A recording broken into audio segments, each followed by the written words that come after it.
وہ تاریخ آئی جو حاکم شام کے مرنے کے بعد یزید کو اقتدار ملا اور یزید نے ولید کے نام خط لکھا کہ حسین ابن علی کو، عبداللہ ابن زبیر کو، عبداللہ ابن عمر کو طلب کیا جائے اور ان کے سامنے میری بیعت کا مسئلہ رکھا جائے اور اسے بیعت لے لی جائے.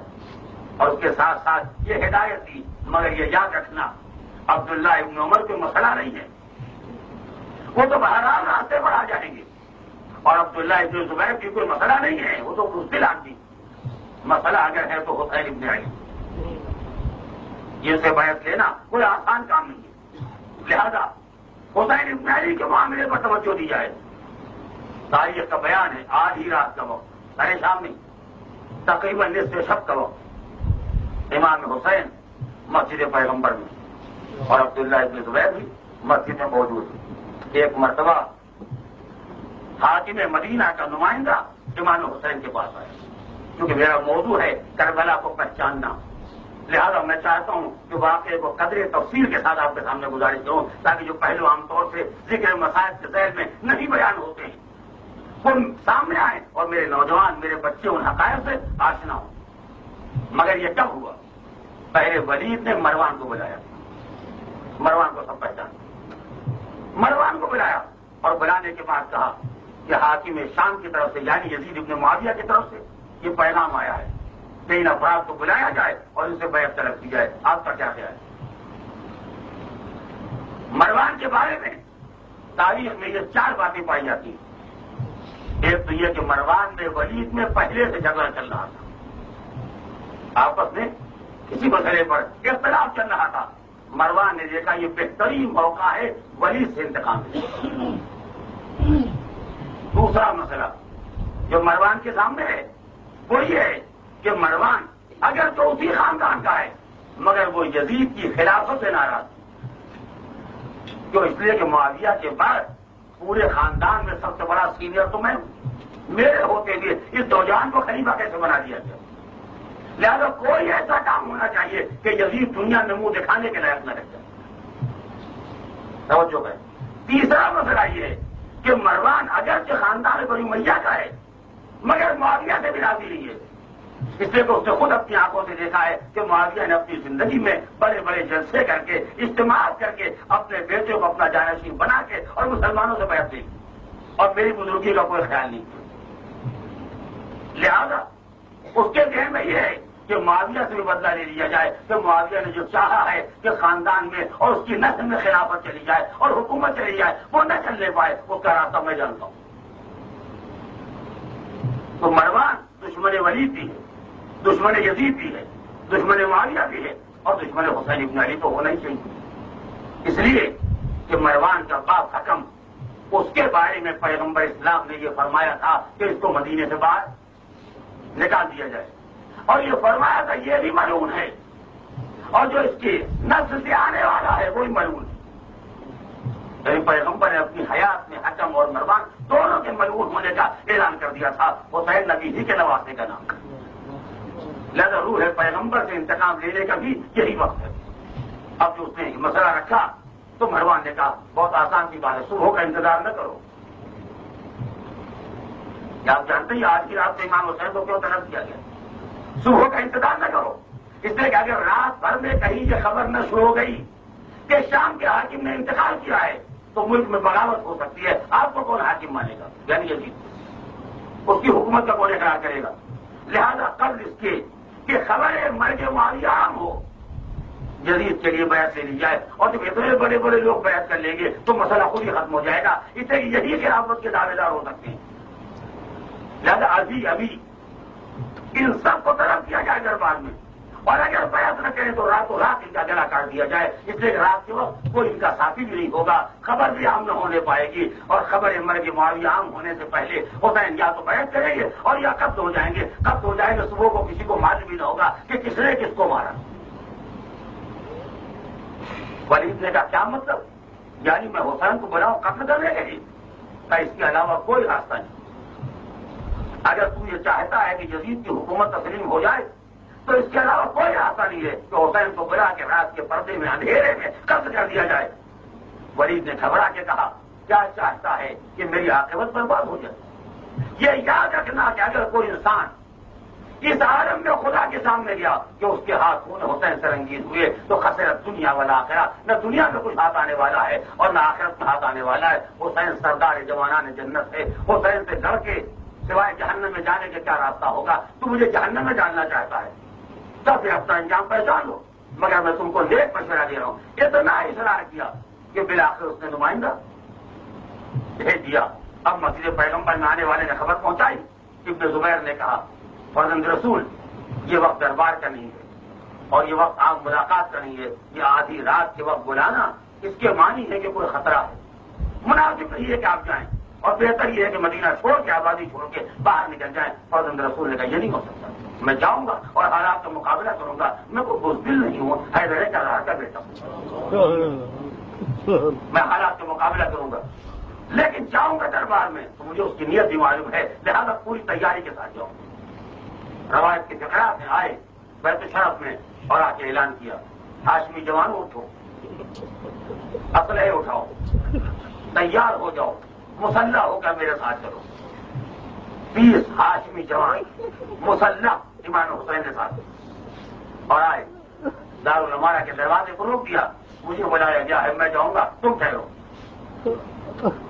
اگر میں تمہیں بلاؤں یا میری آواز بلند ہو جائے تو میری آواز کے بلند ہونے کو اجازت سمجھنا اور سب دربار میں داخل ہو جائے۔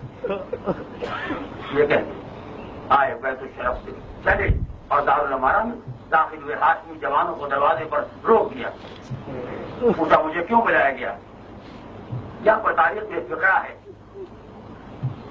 امام حسین نے جب دیکھا کہ مروان اور ولید دونوں بیٹھے ہوئے تو فرمایا یہ منظر دیکھ کے مجھے بڑی خوشی ہوئی کہ کم از کم 2 مسلمان ایک جگہ متحد تو ہو گئے۔ یہ ایک اشارہ ہے، تم دونوں کے باہمی اختلافات مجھے معلوم ہیں، مگر کوئی ایسا مسئلہ درمیان میں آیا ہے جس پر تم جیسے لوگ لڑنے والے، فساد کرنے والے اور متحد ہو گئے۔ یہ تو آج جب منظر میں دیکھ رہا ہوں کہ تم دونوں ایک جگہ بیٹھے ہو، خیریت تو ہے؟ ولید نے کہا ہاں، بڑی عجیب و غریب خبر ہے اور بڑی منحوس خبر ہے اور بڑی سنگین خبر ہے۔ فرمایا کیا ہوا؟ کا شام کے حاکم میں انتقال کیا اور یقیناً آپ کو اس کا افسوس ہوگا۔ امام حسین نے کہا تو مجھے کیوں بلایا گیا ہے؟ کہا اس لیے کہ یزید حاکم ہو گیا ہے اور یزید نے یہ پیغام بھیجا ہے کہ آپ سے بیعت کا مطالبہ کیا جائے۔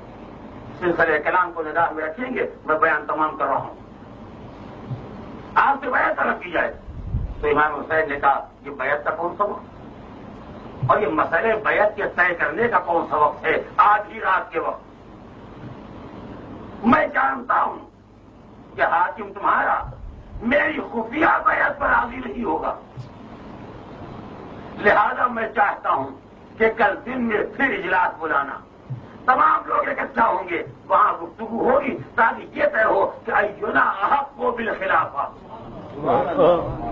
کہ ہم میں خلافت اور بیعت کا واقعی حقدار کون ہے، کسے بیعت کرنی چاہیے اور کس کے ہاتھ میں بیعت ہونی چاہیے، یہ کل دن میں طے ہوگا۔ ولید نے کہا آپ کی گفتگو بہت معقول ہے، آپ تشریف لے جائیں۔ جیسے امام حسین نے اٹھنے کا ارادہ کیا ویسے مروان نے کہا ولید ہوش میں نہیں، رات کے وقت حسین اکیلے مل گئے ہیں، اگر اس وقت بچ کے نکل گئے تو خون کی ندیاں بچ جائیں گی مگر حسین ہاتھ نہیں آئیں گے، بہترین موقع ہے کہ ان کا گلا کاٹ دے یا بیعت کرے یا قتل کر دے۔ تو یہ سننا تھا کہ فرزند حیدر کرراہ کو جلانا چاہیے۔ اب تو حضرونی بالقتل ابن سرطان اور زن نیلگون چشم کے بچے، تو مجھے قتل سے جلاتا ہے اور مجھے قتل کرے گا، انت تک نہیں ہم ہوا، تو قتل کرے گا، یہ کس کی مجال ہے؟ مریض نے کہا نہیں فرزند رسول میرا ایسا کوئی ارادہ نہیں، میں اپنے ہاتھ و پاؤں کے خون سے رنگین نہیں کر سکتا، میں اپنی عاقبت خراب نہیں کر سکتا، آپ تشریف لے جائیں۔ امام حسین اٹھ کے چلے۔ واقعہ یہاں تک تو آپ نے برابر سنا ہے، مگر اس کے بعد جو واقعے کا تتمہ ہے اس کو سنا کے اور میں مصائب کے چند کلمے گزارش کرنا چاہتا ہوں اور انشاءاللہ بہت مصاب ہوں تاکہ میرا سلسلہ بیان مکمل ہو جائے۔ امام حسین بیت الشرف میں واپس آئے صبح کے وقت، جب امام حسین گھر سے باہر نکلے تو مدینے کی گلی میں مروان سے ملاقات ہو گئی۔ مروان سے ملاقات ہوئی، مروان نے پہلا جملہ کہا حسین رات تم نے بہت ناعاقبت اندیشی سے کام لیا، اور میں کیا کہا کہ آپ نے رات بڑا ناتجربہ کاری کا فیصلہ کیا، بہترین موقع تھا، چپکے سے رات کے اندھیرے میں یزید کی بیعت کر لی، تمام خطرات سے نجات مل جاتی، یزید میں خوش ہو جاتا کہ حسین نے بیعت کر لی ہے اور جتنے انعامات چاہتے آپ کو مل جاتے۔ آپ نے ایسی گفتگو کی اور ایسی بات کی، بیعت کے لیے تیار نہیں ہوئے، اس کا مطلب یہ ہے کہ آپ کے پاس حالات زمانہ کا تجربہ نہیں ہے۔ امام حسین نے کہا تو مجھ سے کیا کہہ رہا، کس کی بیعت کے بارے میں، کس کی بیعت کے بارے میں؟ کیا یزید کی بیعت کے بارے میں کہتا ہوں، مشورہ دے رہا ہوں، صلاح ہے، اب تین غنیمت ہے، بیعت کر لیجیے۔ اب الفاظ بدل گئے، توجہ کریں گے، الفاظ بدل گئے۔ رات کے وقت امام حسین نے کہا تھا کہ تیرا حاکم میری خفیہ بیعت سے راضی نہیں ہوگا، لہذا فیصلہ دربار میں ہونا چاہیے۔ اب جب مروان نے مشورہ دینا شروع کیا اور سمجھانا شروع کیا تو فرزند رسول نے کہا علی الاسلام السلام اذ قد بلیت الامہ برائے مثل یزید، اسلام پر میرا سلام، امت کی یہ بات رکھتی ہے کہ ایسا حاکم سر پر سوار ہو جائے جیسے یزید۔ کون یزید؟ شارب الخمر، لاعب القمار، ایسا حاکم جو شراب پینے والا، جوا کھیلنے والا، بندر نچانے والا، محرم عورتوں سے بدکاری کرنے والا، ایسا اسلام کا حاکم ہو جائے تو ایسے اسلام سے دور سے چلا۔ اور اے مروان میرا فیصلہ سن لے، مثلی لا یبایع مثلا، انا اہل بیت النبوہ، ہم اہل بیت نبوت ہیں، وہ معدن الرسالہ، ہم رسالت کا معدن ہیں، بنا فتح اللہ تو میرا ختم، دنیا کی ابتدا ہم سے ہے، ہر امر کی انتہا ہم پر ہے۔ مثلی لا یبایع مثلا، مجھ جیسا بلند کردار انسان، خانواد نبوت کی جان، پیغمبر کا بیٹا اور ایسے فاسق و فاجر سے بیعت کرے، یہ نہیں ہو سکتا ہے۔ اب میں اعلان واضح کر رہا ہوں، اب دوبارہ کسی جلسے کی ضرورت نہیں ہے، میرا اعلان سن لے۔ جہاں سے میں نے بیان شروع کیا نگاہ میں رکھیے گا، جو تاریخ کی کڑیاں میں لانا چاہتا ہوں اور یہی بیان مکمل ہو جائے گا۔ ایسا حاکم اگر امت کے سر پر مسلط ہو جائے تو اسلام پر دور سے سلام، اسلام کے باقی رہنے کا کوئی امکان نہیں۔ میں بیان نہیں کر سکتا۔ مروان نے پھر سمجھانا چاہا کہ حسین میں پھر کہتا ہوں سمجھ لو، انجام بہت برا ہوگا، زندہ میں رہ سکو گے، قتل کر دیے جاؤ گے، فنا ہو جاؤ گے، اپنی غنیمتیں بیعت کر لو۔ بھئی یہ سننا تھا۔ اب فرزند رسول کو جلال آ گیا، فرمایا اور اس سے نجس، توجہ کیجیے گا، اس تلاش کو یاد رکھیے گا، یہ ریاضت سے ضائع نہ ہونے پائے۔ کیا فرمایا؟ اور اس سے نجس دور ہو جاؤ، میرے پاس سے چلا جا، میں تجھ سے بات نہیں کرنا چاہتا، اس لیے کہ تو رجس ہے اور ہم مرکز تطہیر ہیں۔ ہمیں نہیں پہچانتا، اپنے کو پہچانے، تو رجس سے نجس ہے اور ہم وہ ہیں کہ جس کی شان میں خدا نے آیت نازل کی ہے انما یرید اللہ لیذھب عنکم الرجس اہل البیت، رجس ہم اہل بیت کے قریب نہیں آ سکتا، تو ہم سے دور ہو جا، اس لیے کہ تو رجس ہے، ہم اہل بیت، تو رجس ہے، ہم اہل بیت ہیں۔ اب آپ کو اندازہ ہوا کہ رشتہ تنہا گناہوں کا نام نہیں، رشتہ تنہا برائیوں کا نام نہیں ہے، رشتہ تنہا خباثتوں کا نام نہیں ہے، رشتہ تنہا برے اعمال کا نام نہیں ہے۔ ایسے افراد جو مجھے سمے رشت بن جائیں، یہ بھی کبھی اہل بیت کے قریب نہیں آ سکتے۔ آج جو دنیا اہل بیت سے دور ہٹ رہی ہے، یہ الگ ہو جانا ہی اس بات کی علامت ہے کہ یہ مرکز تطہیر ہے، یہ سب رشت ہے، رشت کبھی اہل بیت کے قریب نہیں آ سکتا۔ اگر رشت سے بچنا ہو تو اہل بیت کے قریب آ جاؤ۔ محمد